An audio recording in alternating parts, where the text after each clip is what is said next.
بسم الله والصلاة والسلام على رسول الله. النهارده إن شاء الله معانا حلقة جديدة، والحلقة دي إن شاء الله مفيدة لكل واحد يهمه موضوع تصليح الساعات وصيانة الساعات، لأن فيها شغل فنيات كتير قوي.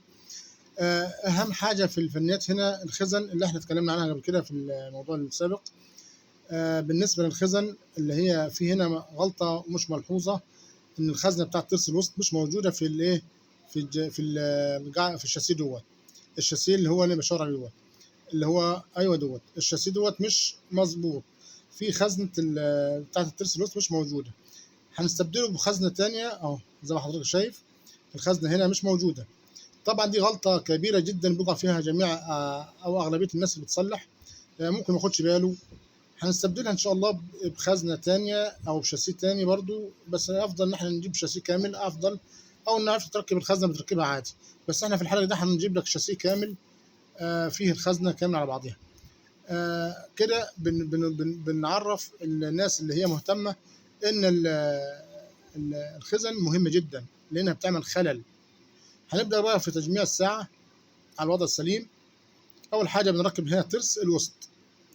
زي ما حضرتك شايف جميع الشاسيه فاضي، الشاسيه كله فاضي قدامك على الديسك. قدامك اهوت جميع قطع الغيار موجودة على الديسك قدامك، ما فيش ولا قطعة غيارة في الشاسيه.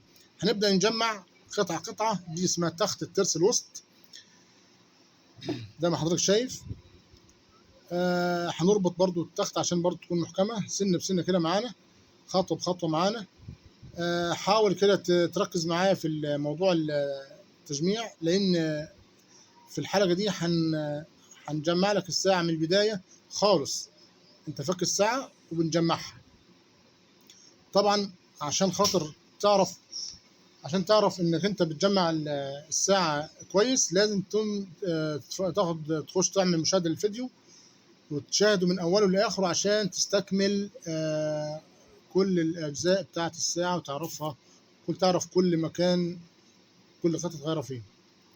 طيب بالنسبة للجديد اسمها ترمبة الزنبلك اللي هيركب بعدك منه كده، ده ترس الجنب.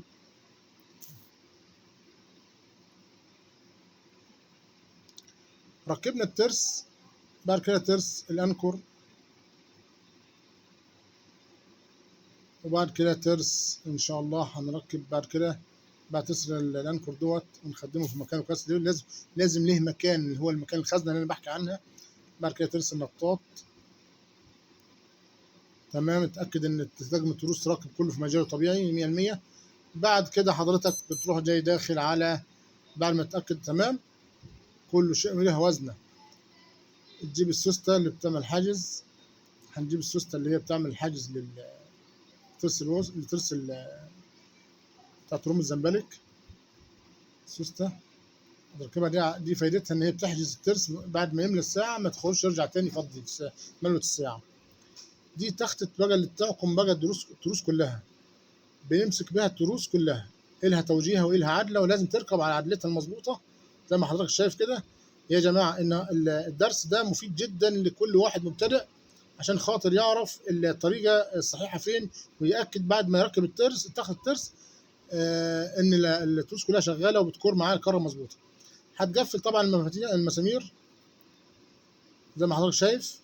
طبعا انا بشرح سريع كده عشان خاطر ايه، مش عايز اطول على حضراتكم، لان الوقت يعني ايه مش عايزين نطول فيه. ونتاكد برضو بعد كل مسمار تربطه ان طقم التروس بيكر كويس. تمام كده نربط المسار التاني. انا عايزك يعني ايه تلاحظ طريقه التجميع من البدايه، عشان لو انت غاوي وناوي تتعلم، لان العمليه مش سهله، هي عايزه بس شويه تركيز مش اكتر. هتبقى كويس ان شاء الله معاك بطريقه سهله وبسيطه جدا. طبعا احنا قفلنا طقم تخت التروس وتاكدنا ان الكره تمام 100%.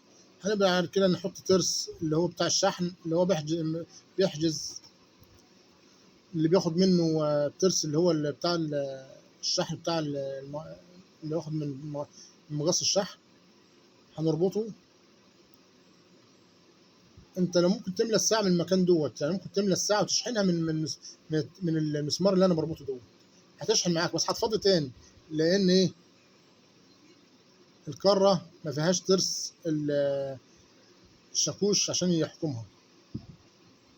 هنركب بعد كده ايه ترس الشحن في مكانه الطبيعي، جايب مقص الشحن بالظبط اللي بياخد اللي بيدي مقص الشحن.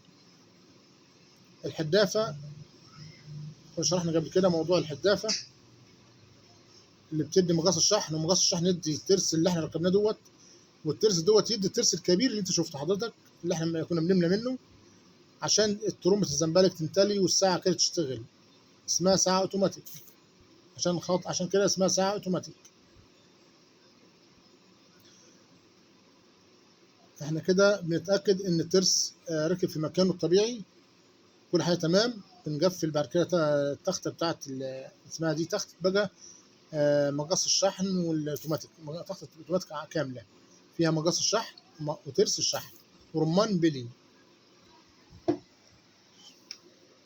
تمام حضرتك، مش عايز حضرتك تقلق من اي حاجة في الساعة، ولو عندك اي استفسار او طلب ممكن حضرتك تكتبه في التعليق وهنرد ان شاء الله عليك. بس ان شاء الله خد الفيديو للنهاية واعرف ازاي التفاصيل من البداية عشان خاطر ما تغلطش في حاجة، لان كل خطوة هنا لها حساب في تقفيل الساعة بالذات. والموضوع مش صعب جدا، يعني الموضوع سهل كده. تمام، قفلنا التختة. بعد كده في حاجة اسمها الشاكوش. يا جماعة لازم تعرفوا ان في الشاكوش ده حساس جدا، وانت بتركبه ركز بقى لازم له مكان مظبوط تركبه فيه، اللي هي الخزنة. برضه هنرجع نقول الخزنة ديت تحكمه. بعد كده هتركب التختة بتاعت الايه ترس اللي هو الشاكوش. لها خزنة برضه منيم برضه بتنام فيه فوق وتحت، تخدم فيها كويس.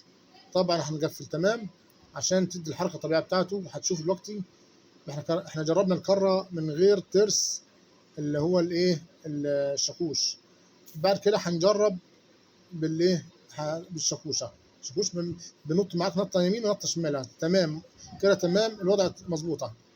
تمام كده الكره مظبوطه وركب مكانه مظبوط 100%. تمام كده موضوع سهل. نقفل باقي اجزاء المسامير. بعد كده حضرتك خلاص تمام قفلنا تمام 100%. نبدا بعد كده في حاجه اسمها البالانس. البالانس اللي هو مجموعه من الطاره والرقاص والسفره والتخته. دي مجموعه اسمها الرقاص على البالانس على بعضه، مكونه من طاره اللي هي بتلف ديت مع البندول مع السفره مع القميص اللي فوق مع التخته. مجموعه كده كامله اسمها على بعضها اسمها البالانس. قفلنا تمام 100%. هنربط وقفلنا وعملنا التخته ديت اسمها الحدافه اللي انا بربطها ديت اسمها الحدافه. نكتفي بهذا القدر في الحلقه ديت ان شاء الله. نكتفي بهذا القدر عشان ما نطولش على حضراتكم. وما كنتش اشتركت في القناه، رجاء الاشتراك في القناه والضغط من قناه السيد السعاده.